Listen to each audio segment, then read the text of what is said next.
Bonjour, on va vous parler du bilan de cette législature européenne qui, depuis 5 ans, a amené les députés européens à prendre des décisions importantes sur des thèmes majeurs. On sort d'une législature européenne qui probablement est un peu historique en termes de bilan. Commençons par la pandémie, par la période du Covid. Ça a été le premier grand sursaut en quelque sorte collectif contraint par les nécessités pandémiques. Sans un achat mutualisé des vaccins, eh bien, les pays européens, d'abord, se seraient fait la guerre, comme ils se la sont faites un petit peu au début de la pandémie, mais surtout, ils auraient eu des prix beaucoup plus élevés, ils n'auraient pas pu négocier avec les grands producteurs, et notamment producteurs américains de vaccins.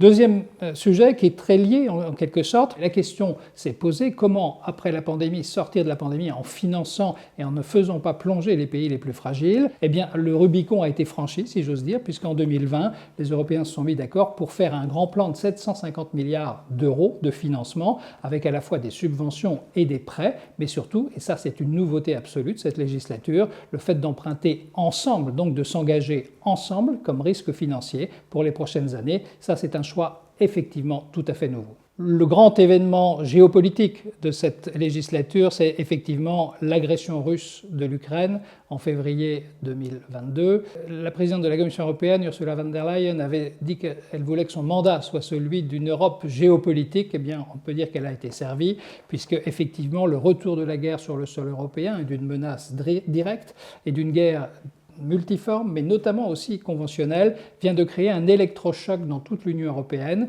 à la fois parce que le choc énergétique a été majeur pour tous les pays européens, mais aussi parce que se pose dorénavant d'une manière nouvelle la question de la défense européenne, et la perspective d'un retour de Donald Trump à la Maison-Blanche au mois de novembre prochain rend les Européens contraints de se poser une vraie question: qui va assurer à l'avenir, et dans un avenir très proche, leur sécurité? Alors sur d'autres sujets, commençons par le climat, puisque le pacte vert, le pacte climat est certainement un des acquis aussi de cette législature, avec l'objectif de la neutralité carbone en 2050. Ce choix-là, qui fait beaucoup discuter actuellement, puisqu'on voit bien qu'est à l'œuvre un conflit en quelque sorte entre les raisons économiques du monde productif et du monde agricole et les raisons écologiques d'une action nécessaire à mener. La grande question, c'est qui va payer? Les textes majeurs ont été adoptés en application des accords de Paris pour mettre l'Europe sur un rail vertueux en matière de lutte contre le réchauffement climatique.